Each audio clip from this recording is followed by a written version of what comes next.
ప్రస్తుతం చాలా ప్రాంతాల్లో మామిడి తోటల్లో పూత ప్రారంభమైంది. మరికొన్ని తోటల్లో ఇంకా పూత ప్రారంభం కావాల్సి ఉంది. సంవత్సరం పొడవునా తోటల్లో మనం చేపట్టే యాజమాన్య చర్యలన్నీ ఒక ఎత్తైతే ఇప్పుడు పూత సమయంలో పాటించే యాజమాన్యం ఒక ఎత్తు. ఈ దశలో తోటల్లో పురుగులు తెగుళ్లు ఆశించకుండా రైతులు ప్రత్యేకమైన జాగ్రత్తలు తీసుకోవాలి.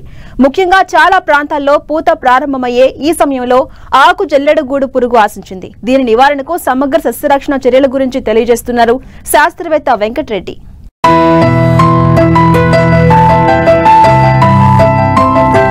పండ్ల తోటల విస్తీర్ణంలో సగానికి సగం మామిడే. తెలుగు రాష్ట్రాల్లో దాదాపు 5,08,000 హెక్టార్లలో మామిడి తోటలు సాగవుతున్నాయి. తోటలు ప్రస్తుతం పూత దశలో ఉన్నాయి. ఈ ఏడాది వాతావరణ పరిస్థితులు అనుకూలంగా ఉండడంతో సకాలంలో పూత ప్రారంభమవడంతో రైతుల్లో ఉత్సాహం నింపుతోంది. అయితే పూత సమయంలో కాయ పెరిగే దశలో తెగుళ్లు పురుగులు ఆశించి తోటలకు నష్టం చేస్తాయి. ముఖ్యంగా ఈ సమయంలో చాలా ప్రాంతాల్లో గూడు పురుగు ఆశించినట్లు శాస్త్రవేత్తలు గుర్తించారు. సకాలంలో నివారించకపోతే దిగుబడి తగ్గే ప్రమాదం ఉంది. కాబట్టి గూడు పురుగును గుర్తించిన వెంటనే రైతులు చేపట్టాల్సిన సమగ్ర సస్యరక్షణ చర్యల గురించి తెలియజేస్తున్నారు శాస్త్రవేత్త డాక్టర్ వెంకటరెడ్డి. ప్రస్తుతం కనుక చూసుకున్నట్లయితే మామిడి తోటలన్నీ కూడా పూత దశలో ఉన్నాయి. ఇంకా ఇప్పుడు పూతకు వచ్చేటువంటి దశలో కనిపిస్తూ ఉన్నాయి. ప్రస్తుతం కనుక చూసుకున్నట్లయితే దాదాపు అన్ని ప్రాంతాల్లో ఉన్నటువంటి మామిడి తోటలలో ఈ గూడు పురుగు అనేటువంటిది చాలా ప్రధానంగా కనిపిస్తూ ఉంది. ఎక్కువగా ఆకులను ఆశించి ఎక్కువగా నష్టం చేస్తూ ఉంటుంది. దాంతో పాటుగా కొన్ని సందర్భాలలో మామిడి తోటలలో ఈ గూడు పురుగును మనం సకాలంలో కనుక నివారించుకోలేకపోతే ఈ పూత దశలో కూడా అది ఎక్కువగా నష్టం చేయడానికి అవకాశం ఉంటుంది.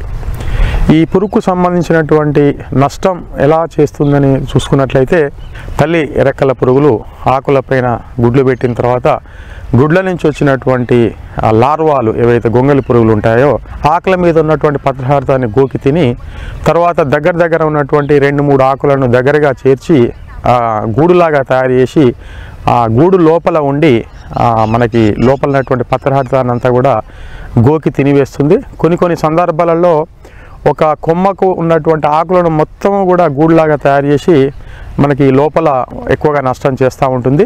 గూడులాగా తయారైనటువంటి దాన్ని మనం ఒకవేళ చేతితో గట్టిగా మనం చీల్చి చూసినట్లయితే లోపల మనకు లేత ఆకుపచ్చ రంగులో ఉన్నటువంటి పచ్చ పురుగు కూడా మనకు కనిపిస్తూ ఉంటుంది. ఆ పురుగును కనుక మనం చేతితో తీసినట్లయితే సాలెగూడులాగా మనకి వేలాడుతూ కనిపిస్తూ ఉంటుంది. సకాలంలో కనుక మనం నివారించుకోలేకపోతే ఇప్పుడు పూత వచ్చేటువంటి సమయంలో పూత గెలలు పై కూడా ఆశించి పూతను కూడా తినివేయడానికి అవకాశం ఉంటుంది. కాబట్టి రైతు సోదరులు ఈ గూడు పురుగు విషయంలో చాలా జాగ్రత్త తీసుకోవాలి. ఇది 2 రకాలుగా నష్టం చేస్తుంది. ఒకటేమో పత్రహార్థాన్ని గోకి తినడం వల్ల ఆకంతా కూడా ఎండిపోయినట్టుగా కనిపిస్తూ ఉంటుంది. మనం దూరం నుంచి చూసినట్లయితే ఆ చెట్టు అంతా కూడా తగలబడినట్టుగా కనిపిస్తూ ఉంటుంది.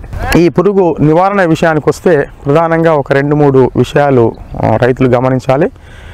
మొట్టమొదటిది ఈ పురుగు గూడు లోపల ఉండి నష్టం చేస్తూ ఉంటుంది. కాబట్టి మనం పురుగు మందులు పిచికారీ చేయడానికంటే ముందు ఈ చెట్ల పైన ఉన్నటువంటి గూళ్ళు ఏవైతే ఉంటాయో ఆ గూళ్ళన్నిటి కూడా ఒక పొడవాటి ఒక కర్ర పెట్టేసి ఆ కర్రతోటి మొత్తం అంతా గూడునంతా కూడా తీసేసేయాలి. ఆ కింద పడినటువంటి గూళ్ళన్నీ కూడా మళ్ళీ సేకరించుకొని ఒక దగ్గర వేసి తగలబెట్టినట్లయితే లోపల ఉన్నటువంటి పురుగులన్నీ కూడా సరిపోతూ ఉంటాయి. తర్వాత మనం పురుగు మందు పిచికారీ చేసుకున్నప్పుడు ఈ పురుగు మందు అనేటువంటిది ఆ పురుగు పైన పడడం వల్ల తేలికగా ఆ పురుగును మనం నివారించుకోవచ్చు. ముఖ్యంగా పురుగు మందుల విషయానికి వస్తే క్లోరిపైరిపాస్ అయితే 1 లీటర్ నీటికి 2.5 మిల్లీలీటర్లు, లేదా లాంబ్డా సహ్యాలోత్రిన్ అయితే 5% ఈసీ అయితే 1 మిల్లీలీటర్లు, లేదా ఎసిఫేట్ అయితే 1.5 గ్రాములు. ఈ మందులను ఏవైనా కూడా మార్చుకొని అవసరమైతే గూడు పురుగు యొక్క ఉధృతి కనుక ఎక్కువగా ఉన్నట్లయితే డైక్లోరోవాస్ అంటే నువాన్ లాంటి మందు 1 లీటర్ నీటికి 1 మిల్లీలీటరు వంతున మనం కలిపి పిచికారీ కనుక చేసుకున్నట్లయితే ఈ పురుగును మనం తేలికగా అరికట్టుకోవడానికి అవకాశం ఉంటుంది.